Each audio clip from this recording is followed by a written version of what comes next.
Kemi mbërritur në hapësirën e intervistës me mua në studio zoti Geri Selenica, drejtori i Qendrës për Studime Strategjike. Faleminderit për prezencën tuaj dhe vim në një moment kur në Shtetet e Bashkuara të Amerikës ka pasur një vendim të fortë të presidentit amerikan për të në aspektin e energjisë dhe prodhimit të saj nga qymiri. Do të kemi parasysh për shumë vite kemi pasur një politikë dekarbonizimi, ndërkohë duket sikur ka një kthesë në politikën e Shtetet e Bashkuara të Amerikës dhe a mund të ketë impakt ky vendim, po themi për ndryshuar pak një politikë të këtyre viteve për natyrën e prodhimit të energjisë dhe burimet sidomos?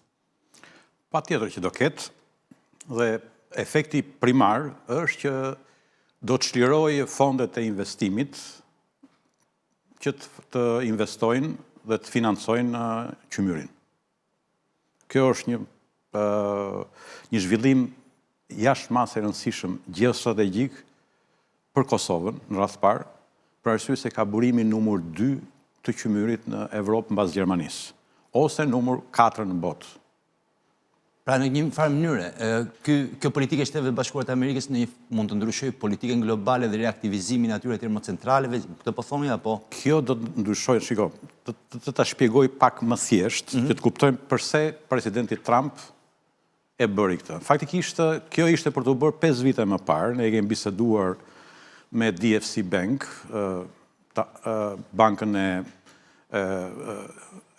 Shtetit Amerikan që do financonte Ballkanin, dhe na thanë nëse do fitoj për dyta, do ta rishikojmë. Dhe ne bashkëpunojmë prej shumë vitesh me Këshillin e Linjitit, Lignite Council të Departamentit të Energjisë të Bashkuara të Amerikës. Dhe ata na thanë që nëse do të fitoj Trumpi, politika do ndryshojë. Tash përse? E para punës do të shpjegoj teleshikuesve një grafik shumë thjesht. Tash ky është miksi energjetik botëror. 85% vjen nga hidrokarbonit, që është nafta, gazi dhe qymyri.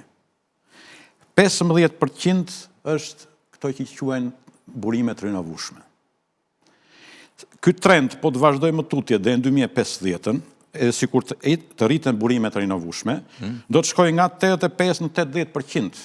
Po të kuptojmë që për qindra vite të ardhshme, burimi kryesor energjetik i njerëzimit është hidrokarboni.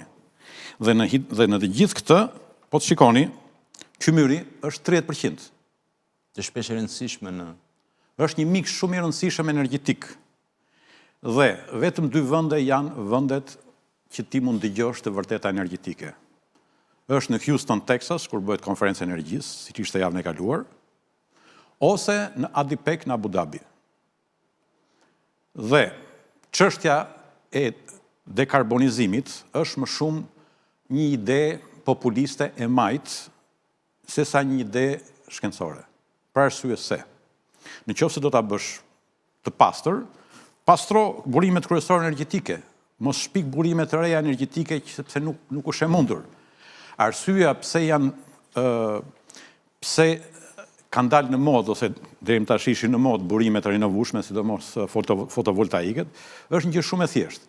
Kjo është shtyrë në radhë parë përveç politikave të majta, që gjithmonë duhet gjenë diçka që është kundër mainstream, industrive kryesore, dhe e dyta është shtyrë nga kapitali financiar. Për arsye se bankat e kanë më të thjeshtë të financojnë fotovoltaik, sepse mund të kenë 2-3 milion përdorues, ndërkohë që për qymyrin mund të kenë vetëm 2 përdorues. Kështu që ata rrisin bazën rrisin tregun e tyre.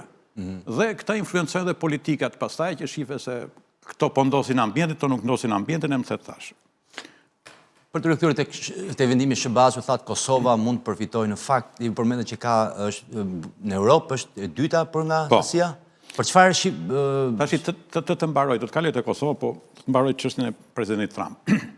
Presidenti Trump e ka kuptuar që revolucioni 4 industrial është industria digjitale.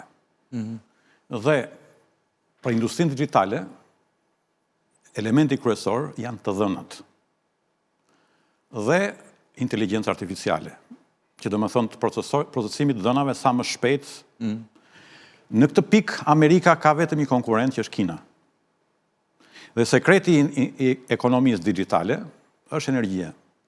Si punë e kriptove. Pra se kërkohet konsum energjie i lartë. Bravo. Kështu që duke kufizuar mundësitë energjetike të Amerikës, Amerika ka kufizuar mundësinë e revolucionit të katërt industrial. Dhe duke hequr 30% qymyrin, bila ta hoqen dhe naftën dhe gazin, e kupton tash të heqësh naftë dhe gaz dhe qymyr, të heqësh 85% të burimeve energjetike, siç thoshin demokratë amerikanë. Atëherë si mund të bësh revolucion industrial ndërkohë që Kina është shumë më përpara? E para duhet energji, e dyta duhet kjo energji do të transmetohet në të dhëna dhe të dhënat do përpunohen krijojnë AI. Tash Kina është disa vite përpara Amerikës në këtë çështje. Ti shife çfarë ndodhet me software kinez të AI-t. Pse? Se janë më përpara. Kështu që prandaj Trumpi gjën e parë që tha, që kur u bë president, tha data center dhe duhet të dyfishojmë kapacitetin energjetik të Amerikës. Kapaciteti energjetik i Amerikës dyfishohet duke përdorur gjitha burimet energjetike. Dhe të kthehemi tash tek qymyri. Qymyri nuk është burimi pisët energjie në qoftë se do përdorësh teknologji të pista. Se në fakt kjo ishte një nga debatet, presidenti Trump tha qymyri i pastër që presidenti Trump e di shumë beautiful clean coal, e ka thënë shumë sakt dhe unë tash do t'ja shpjegoj me një gjë shumë thjeshtë që ta kuptojnë teleshikuesit. Tash qymyri vet do t'jap një shembull. Ka dy teknologji për djegjen e qymyrit. Termocentralet që ne i dim zakonisht, dhe termocentrale është hidh qymyr këtu, siç kanë në këtë gotë ujë, vëri zjarrin, krijon nxehtësi, është si një kazan dhe avulli futen turbinë dhe prodhon energji elektrike. Ndërkohë gjithë gazrat dalin jashtë. Dhe ky është emetim shumë i keq. Dhe kjo krijon dot. Dhe siç në Kosovë. Dhe kjo është shumë e saktë që ky është teknologji e pisët. Por ka një teknologji të pastër që nuk është teknologji e është teknologji e vjetër. Quhet gasifikimi i qymyrit. Dhe kjo është teknologji që e ka shpikur Hitleri në luftën e dytë botërore. Hitleri ku e gjeti naftën që furnizoi Wehrmachtin në luftë? Merrte qymyrin, e diqte, e kthinte ose naftë ose gaz. Kjo është ekuacion Fischer-Tropsch equation. Dhe t'ja shpjegoj teleshikuesve si është kjo teknologji. Kjo teknologji është shumë e thjeshtë. Në vend që ta fusësh qymyrin në këtë gotë ujë, e fut në këtë shishe. Dhe i vë flakën. Dhe ndërkohë gazrat ti quhet carbon capture, ti i mbledh këtu, nuk i lejon gazrat të dalin në ambient. Dhe bën fraksionimin e gazrave, sepse dhe kjo është si punë e kullave të rafinimit naftës, kjo është kull rafinimi i qymyri. Ti bën fraksionimin e gazrave, dhe fraksionimi i gazrave, ti mund të fusësh çdo lloj materiali këtu që dihet, kupton? Dhe bën fraksionimin e gazrave. Del monoksid karboni, dioksid karboni, metan, thash, dhe ti bën kapjen e të gjithë këtyre gazrave dhe krijon forma të ndryshme industrie. Në radhë parë kjo është industri kimike. Për shembull, këtu krijon plera kimike. Këtu krijon gaz natyror. Me monoksidin e karbonit krijon ose gaz natyror ose naftë.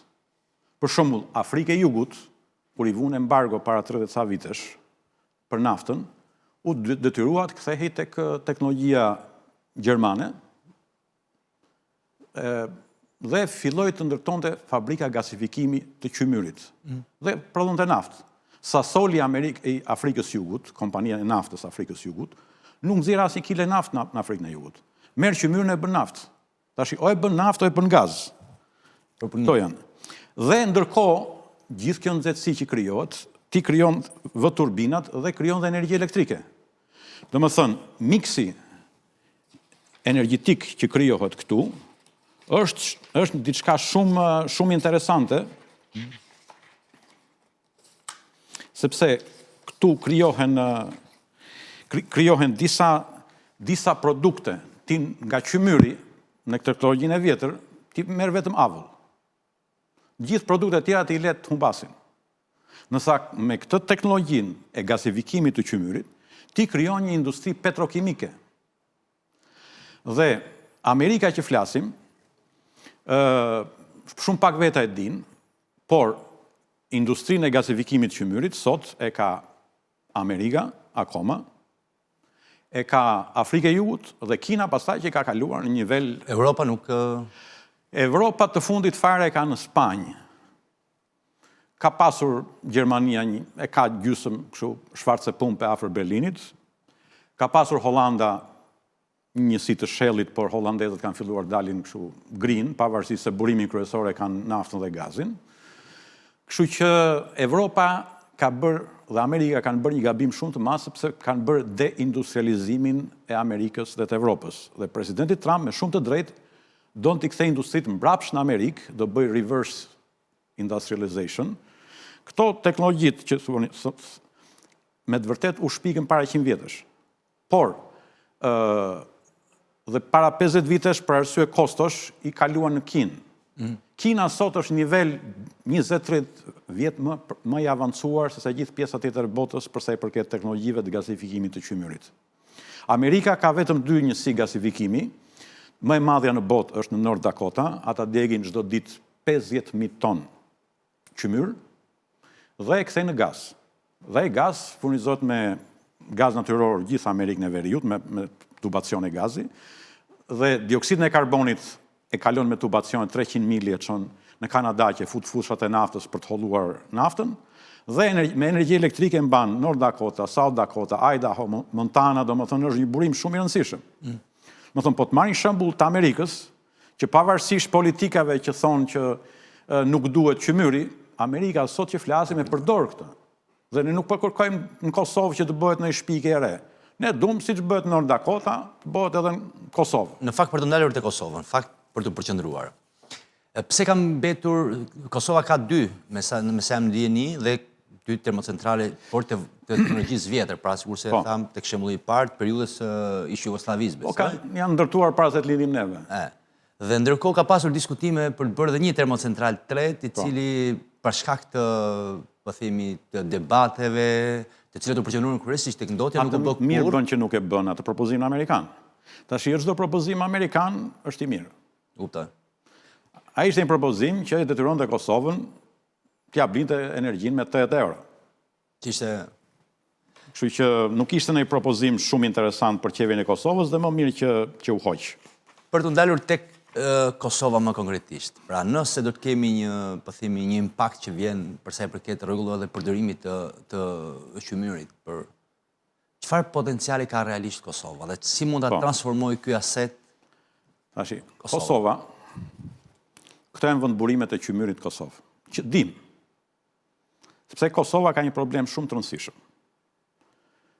Kosova ka 25 vjet shtet, po Kosova nuk di se ç'ka nën tokën, 100 metra poshtë tokës Kosovës, sepse nuk ka një studim gjeofizik për ditur hartën e Kosovës, gjeologjike. Din ç'ka thënë Jugosllavia. Por Jugosllavia nuk ja ka lënë databazën dhe 25 vite këta nuk e kanë bërë, nuk e din se ç'ka poshtë Kosova. Kanë bërë vetëm me një firmë gjermane një survejim ajror që ka parë vetëm 100 metra mbi nën tokë. 100 metra ti mund të shohësh vetëm lignitin, sepse ligniti është në sipërfaqe. Tashi Kosova ka të zbuluara 15 miliard metër kub, 15 miliard ton lignit. Që dihet. Por po të bësh një studim më tepër, mund të ketë edhe më tepër, kështu që 15 miliard është numri 4 në botë, ose i dyti në Evropë pas Gjermanisë. Po thoni që në rast se me këtë sasi që kemi zbuluar dhe përdoret qymyri, Kosova ka asete për qenë dedikate në botë? Po është. Është çështja se nuk i lën ta përdori. Këtë teknologjinë e gasifikimit të qymyrit, për të qenë korrekt, se nuk është se unë jam në shkencëtare dhe i kam studiu këto. Gjithmonë rastis diku që e dëgjon. Kam qenë një vizitë shtetërore në Kinë, para 11 vjetësh, tek kompania më e madhe energjetike kineze, Power China. Dhe presidenti Power Chinës i tha delegacion shqiptar, nivel më të lartë, që tha, në faktikisht në shkova për Skavicën. Por i tha, Skavicën ja u financojmë, ja u bëjmë neve, nuk e di pas e ta kam thënë dikur, por tha, qëllimi në kryesor, tha, potenciali më i madh energjetik i Evropës është në Kosovë, tha, kemi këto të dhëna nga Gazpromi, më thënë kishin marrë nga Gazpromi kinezët. Dhe i dhanë propozimin për gasifikimin e qymyrit në Kosovë. Them të drejtën, në atë moment unë nuk e dija se çfarë ishte propozimi kinez. Mbajta shënimet, më vonë kërkova shpjegime shtesë dhe i futa studimeve. Dhe ja paraqita kryeministit Kosovës në atë kohë. Kosova mund, me sasinë e qymyrit që ka, mund të prodhoj 32 miliard metër kub gaz në vit, duke marrë qymyrin ta kthesh në gaz, që është 3 fish i tapit, ose 40% e konsumit italisë. Kupton shifrat që po flasim? Ose është 20% e eksporteve të Rusisë. Pra mund të jetë një kundërbalancë shumë nevojave? Po shumë e nevojshme, po nuk e len. Se unë kam 12 vjetë që ju shkruaj vazhdimisht, dhe një kryeministri i Kosovës më thoshte ore fol me ambasadën amerikane. Nuk i len më burr. Tashi, unë pse merrem vetëm me qeverinë amerikane? Sa javën e shkuar në Texas, patë mundësi të partnerët tonë takojnë sekretarin e energjisë të Amerikës, Chris Wright. Juve jo kam, dhe i dhanë këtë letër që juve jo kam dhënë një kopje.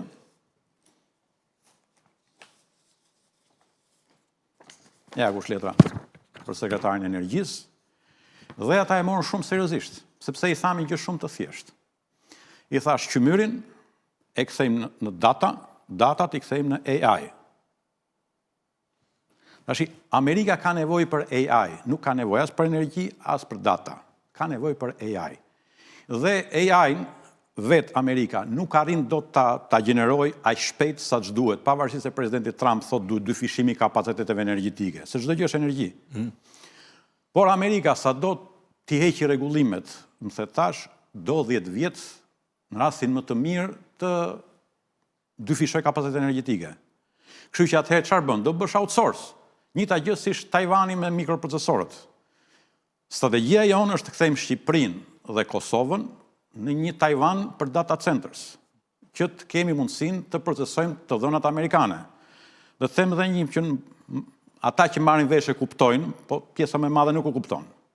Tashi ne kemi dritë jeshile për në mbajtur të dhënat e Amerikës. Për arsye se jemi vende pro-amerikane dhe mos mendoj që çdo vend pro-amerikane ka këtë akses. Çfarë na diferencon? Tashi, atë çfarë diferencon nuk e di. Unë e di që ka një dritë jeshile për këtë çështje dhe derisa Departamenti i Energjisë e ka marrë seriozisht dhe ka takim javës tjetër me fondin më të madh të investimeve amerikan për Kosovën, për qymyrin, do të thotë që e kanë marrë shumë seriozisht. Pra diçka konkrete dhe serioze. Jo, tashi unë jam biznesmen dhe nuk flas poezi. Unë i kam muhabetet të qarta. Kështu që Amerika duhet kuptosh një gjë çfarë janë 3 fuqitë kryesore të Amerikës që kontrollojnë botën. E para është dollari, e dyta është data ose të dhënat dhe e treta është ushtria. Njerëzit kuptojnë sikur Amerika është superfuqi se ka ushtri. Përkundazi, Amerika është superfuqi sepse ka dollarin dhe ka datën dhe ti një moment që ti cënon të dhënat, siç është Kina, ose tash që mundojnë të bëjnë BRICS-in nxjerrë monedë të re, ti cënon strategjinë amerikane, nuk është çështja e ushtrisë amerikane. Ushtria është niveli, është si aeroja e Gedera. Ti po s'ke kontent të brenda çe doroja e Gedera. Kështu që ushtria amerikane është mbështetëse e ekonomisë amerikane, nuk është ajo makina kryesore, motori kryesor i zhvillimit të Amerikës. Motori kryesor i zhvillimit të Amerikës është dollari, që është emëruesi përbashkët çdo veprimtari ekonomike në botë, dhe është data të dhënat që paraprin revolucionin e 4 industrial. Tash ne si vend i humbëm 3 revolucion industrial. Bëm ç'bëm, i humbëm. Tash ne nuk kemi luksin të humbasim të 4-rin, sepse i 4-ri, të kuptosh edhe një gjë, që për revolucionin e 4 nuk është nevojë ti kalosh të 3 të parët. Dhe kjo dhe data është vetëm biznes që mund të bëj Shqipëria e Kosova me Amerikën. Nuk mund të bëj asnjë lloj biznesi tjetër. Çdo biznesi tjetër është gjë të vogla. Nësa këtu flasim me 10 miliard euro dhe ti mund të bësh në critical infrastructure provider, duke ndërtuar data center në Kosovë dhe në Shqipëri. Ne kemi një projekt shumë ambicioz. Është propozuar, ka interes? Po tash derisa mblidhet Departamenti i Energjisë javës tjetër për këtë punën, ta kanë interes ata. Javën e shkuar të hënën ja tham në Texas Pra që ka sekretarit Chris Wright. Kështu që, plus, për t'ja përmbledhur më sakt në foreign policy, kjo është letra që ka marrë dhe Marco Rubio, sekretari i shtetit. Në fakt është një projekt pak më i madh me sa ky është projekt edhe më i madh sepse po që do ta diskutojmë në vijim. Dhe kjo është projekt që faktikisht do t'i shkojë dhe presidentit Trump së shpejti, por ne fillojmë bottom up. Tash ta shpjegoj strategjinë. Po. Që të bësh data center, Shqipëri dhe Kosovë, ti duhet të identifikosh burimet energjetike. Që janë të rëndësishme, duhet të ketë 2 burime data center të ndryshme, sepse është minimumi. Ka burime stabil dhe burime jo stabil. Tash, po të shikosh, Shqipëria faktikisht burim stabil, ka vetëm hidrocentralet. Bëj ekuacion e Shqipërisë njërë. Shqipëria burime stabil faktikisht, këto që i ka hidrocentralet, to duen sepse duhet të mbajnë popullin me energji. Tash, nuk mund të marrësh për data center burimet ekzistuese. Atë çka ka? Ne kemi bërë bisedime me Statkraftin, që po bën 1200 MW pumping storage në Moglic. I kemi dhënë interesin ton, ata po e përpunojnë. Për të na dhënë energjinë për ta bërë data center. Do të thënë nuk është nevojë të eksportosh energji. Energjinë e kthen në data. Kaq e thjesht. Skavica nuk kanë volum të madh energjetike edhe po të bëhet, kupton, kështu që nuk është ajo. Normalisht Shqipëria do të bëjë termocentrale me gaz. Ka një projekt, më duket? Ai është projekt i vogël, po do t'i bëj shteti. Më të mëdha. Unë për vete jam etatist. Unë du shtetin sepse shteti është e mirë publike. Ai privati kur e bën e merr e shet edhe fiton vetë dhe publiku nuk fiton ndonjë gjë. Pavarësisht se unë jam kapitalist, por çfarë gazi bën fjalë për të shfrytzuar? Tash ka 2 burime. E para njëherë është në Delvin, që Delvina mund të ketë kapacitet një 200 MW, po të hysh seriozisht mund të gjesh dhe 8. Kështu që, dhe ose është Tapi.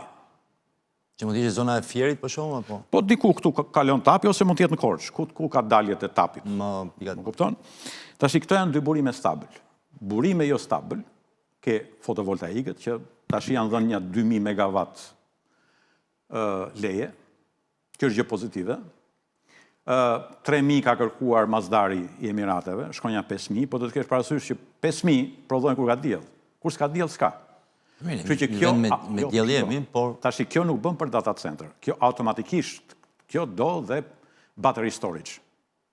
Për të ruajtur. Baterit, domethënë kjo pa bateri nuk bëhet. Ka dhe wind, ka dhe air këtu dhe këtu. Që edhe ato mund t'japin një gjë.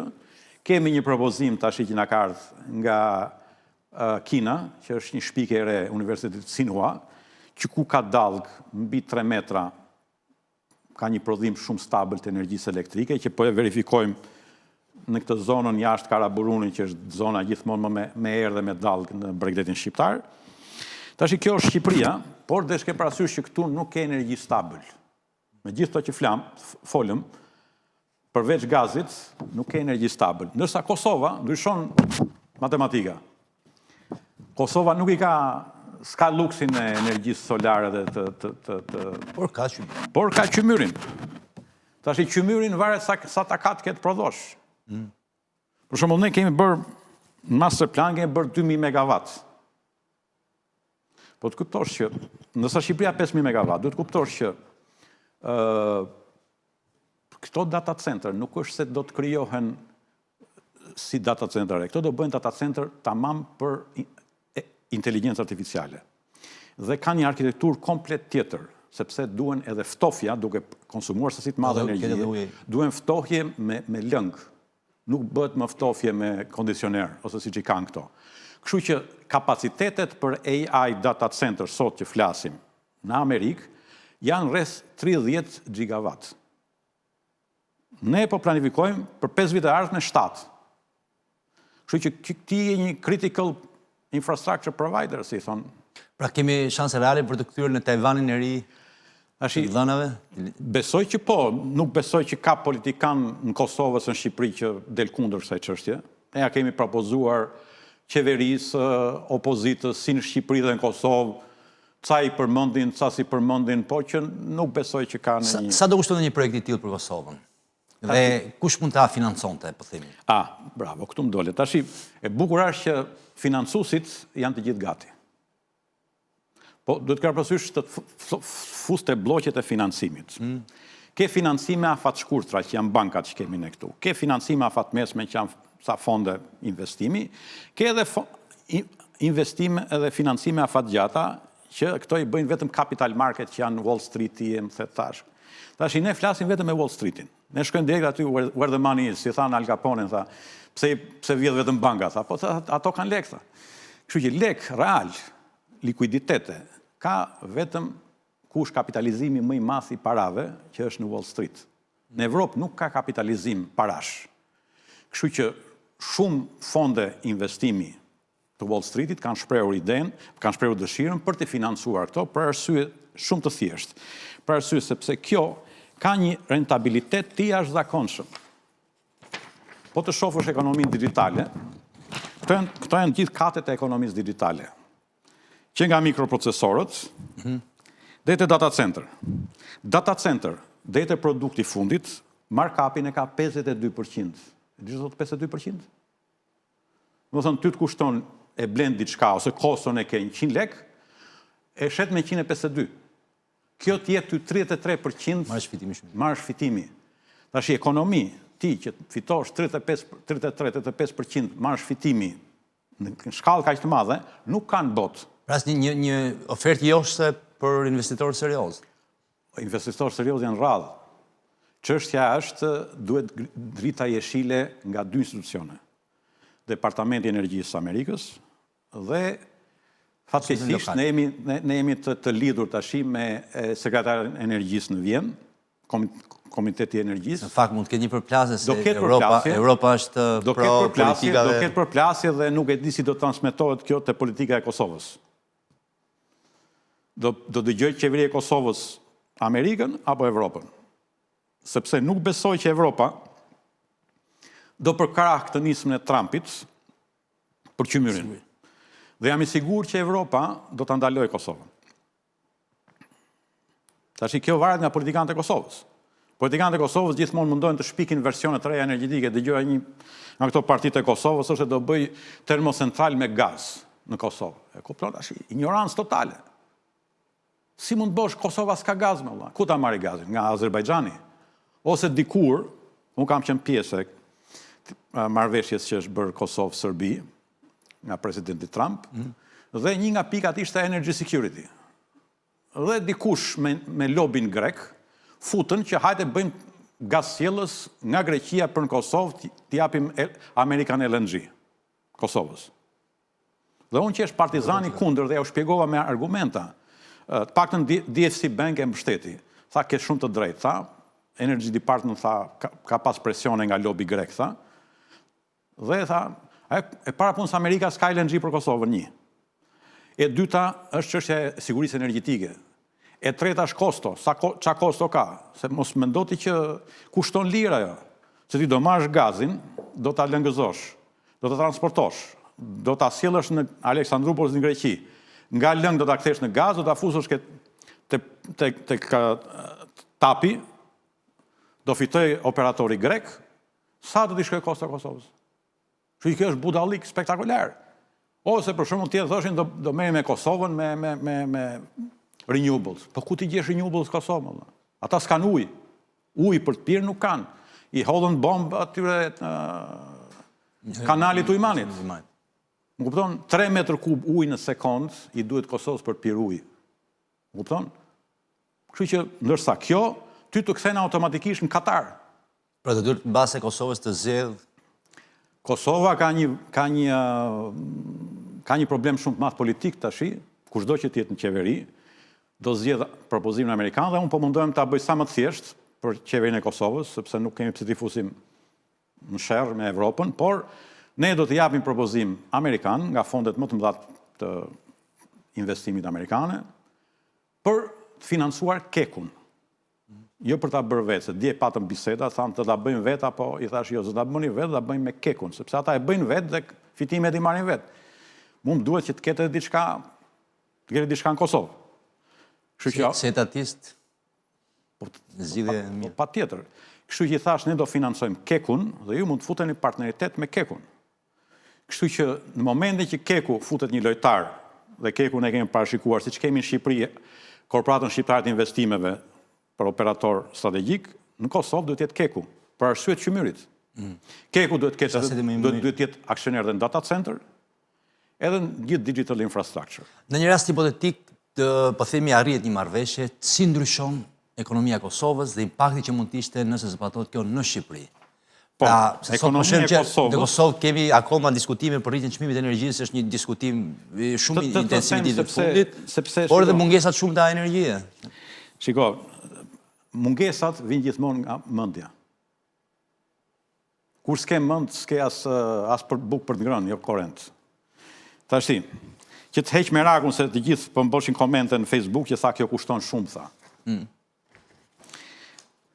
Tash ne kemi studim të plot. Vetëm unë kam lexuar 2000 faqe për këtë punë. Dhe flas në nivelin më të lartë dhe e kemi roadmap shumë mirë se si bëhet kjo punë në Kosovë. Po të kaloj te finalja. Sot Kosova çmimin e energjisë, prodhimit Kekut e ka te 27 euro për megawatt. Ose 25, le të themi. Tash ti, po të bëhet kjo teknologji do të arrisë çmimin 20%. Qofse bëhet coal gasification. Po të bësh carbon capture, utility and storage, si CUS, do të rritet edhe 10%, do më thënë të shkoj 35 euro.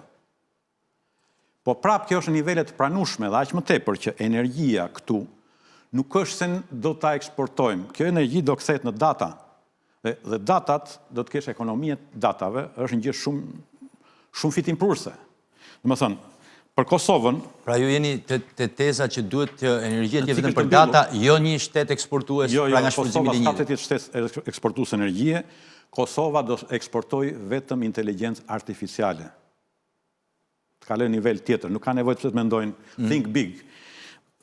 Vetëm kjo teknologji që është, i sjell Kosovës rreth 14 miliardë euro të ardhmen vit.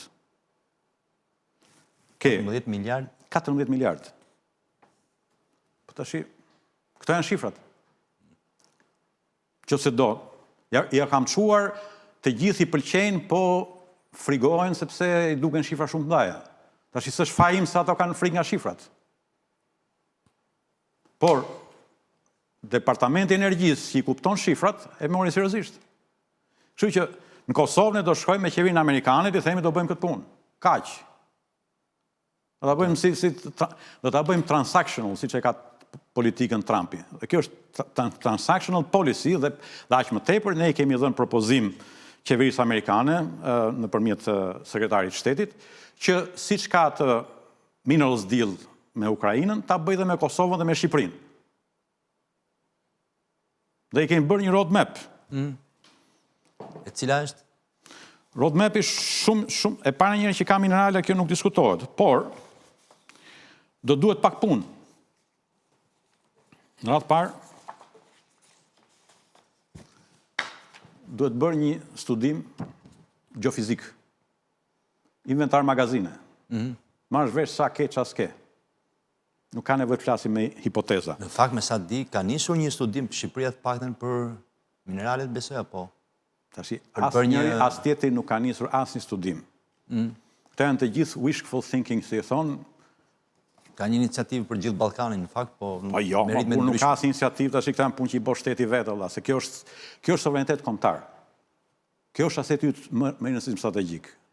Shqipëria që kur ra sistemi nuk di se çka poshtë. Edhe ato minerale që janë po vjedhin ato kilet e fundit. Dhe nuk është bërë 35 vite nuk është bërë as i studim real, gjeologjik, as Shqipëri, Kosova le që s'ka fare njërë. Por që në momentin që bën këtë, në Kosovë, për shumë ky është propozimi, sepse kjo teknologji për të qenë 100% e pastër, të kthejmë pak se harrova t'ja u thosha, nëse bën vetëm këtë coal gasification dhe e lën një pjesë të gazrave emitojnë në atmosferë, ti e ke ndotjen 10 herë më pak se teknologjia normale. Po në qoftë se ti bën carbon capture, utility and storage, që e mbledh atë, nuk e emeton në hapësirë, ti ose do ta përdorësh, që thuhet utility, që përdoret për industrinë e naftës, po industria e naftës nuk ka ku ta përdori se ose do ta bësh storage, dhe storage bëhet nën tokë. Në Shqipëri ne kemi në Dumre këto zgarrat e Kripës, salt domes që thonë. Kosovë ne kemi bërë zoom in me këto gjeofizikanët tonë, dhe duhet bërë një studim gjeofizik, kemi përcaktuar zonat se ku duhet bërë në Kosovë, dhe potencialisht Kosova, se ne flasim qymyrin, po potencialisht Kosova ka dhe naftë e gaz, po nuk e kanë studiuar. Dhe prandaj po japim propozim qeverisë amerikane që hajde studiojë këtë punë.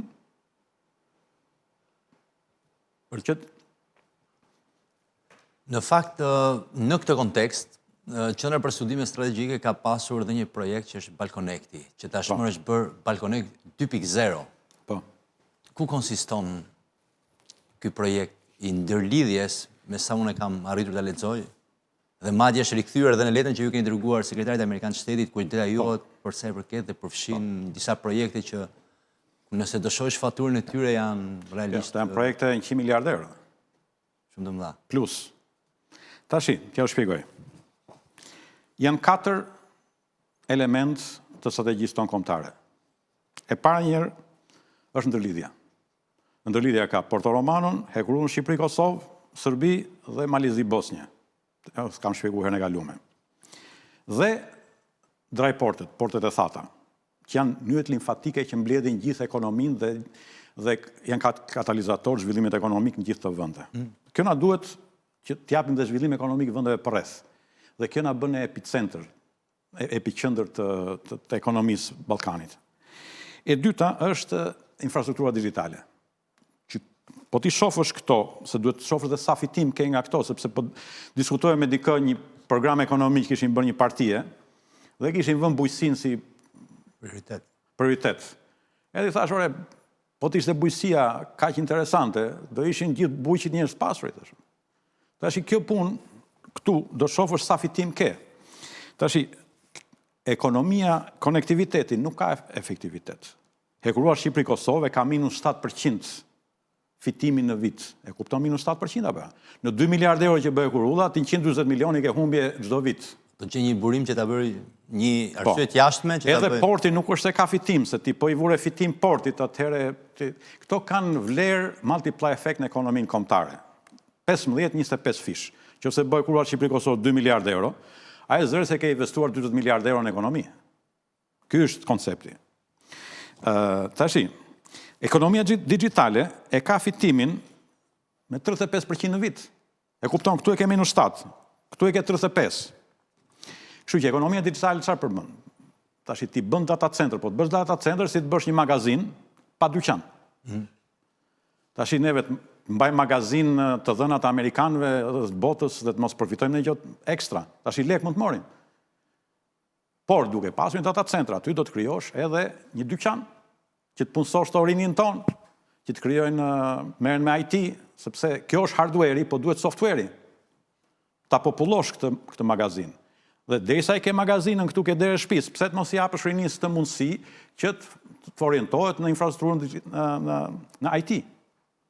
Kështu që duhet një rrjet ICT cities, që qeveria e ka nisur. Çfarë nuk kupton kjo për ta shpjeguar me fjalë ky rrjeti? E para punës programime. Do bëjmë programime, do bëjmë shërbime digjitale. Mos bëjmë shërbime vetëm call center tash se dim anglisht. Po ti më pak më të specializuar. Duhet vënë dhe trurin punë që të fitojnë dhe një lek më tepër. Dhe ne kemi aftësinë që rinia jonë duke që një vend i pa zhvilluar, kemi nivelin e IQ-s çik më të lartë se këto vende zhvilluara. Dhe ky është një avantazh konkurrues që neve na duket sikur është gabim, po shumë. Kjo është gjë pozitive. Kështu që ti ke ekonominë digjitale. Tash ekonomia digjitale do energji. Kështu që pika numër 3 është energjia. Dhe energjinë ja u shpjegova.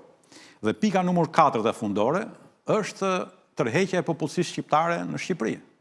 Kthimi i trurit. Kthimi i trurit. Se tash ti mund të ndërtosh një shtëpi të bukur, po pos netën kalamaj në shtëpi, po s'ke gru, ç'do do gjatë shtëpi.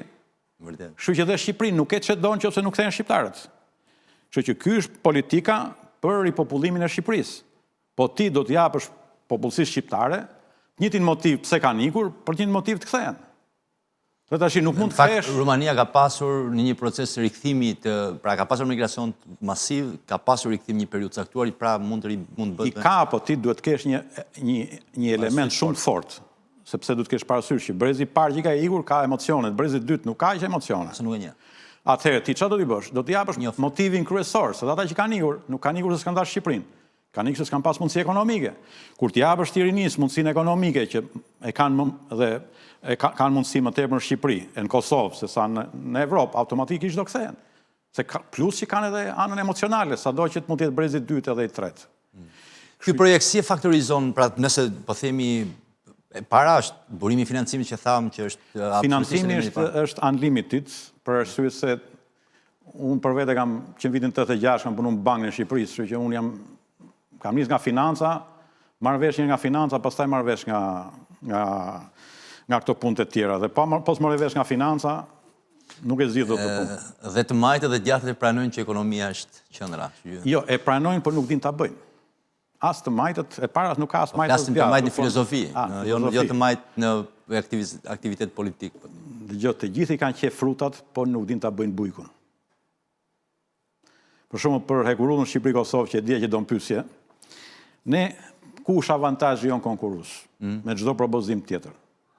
Ne nuk i kërkojmë as i lek qeverisë shqiptare, as i garanci sovrane, as i gjë. Neve kemi 11 modele financimi nga Wall Streeti. 11. Pa garanci sovrane. Nivelet më të larta.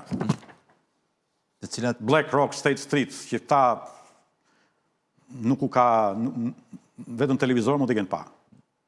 Ne kemi propozime direkte. Që është pra dhe me financuesit për të realizuar projekte. E para, dhe e dyta, se e di që do më pyesësh prapë për hekurudhën. E cila sa po ka dalë studimi fizibiliteti. Po pra, se aty e kam mendin, ose po bëna hekurudhën nuk merrem as si punë tjetër. Bile data centrën e parë do ta bëjmë vetë privatisht që ta kuptojnë që ne dim ta bëjmë.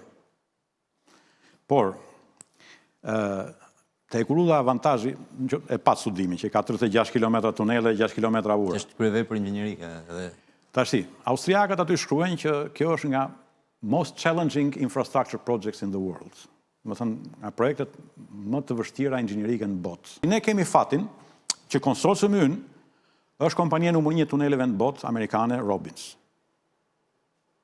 Projektuesi numër 1 tuneleve në botë T.Y. Lin, amerikan. Superstrukturën e ka Caterpillar.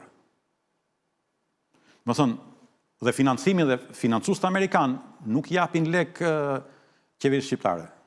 As në qeveri tjetër. Ata do t'japin lekët ndërtuesit që t'jenë sigurt që ai do bëhet. Më kupton?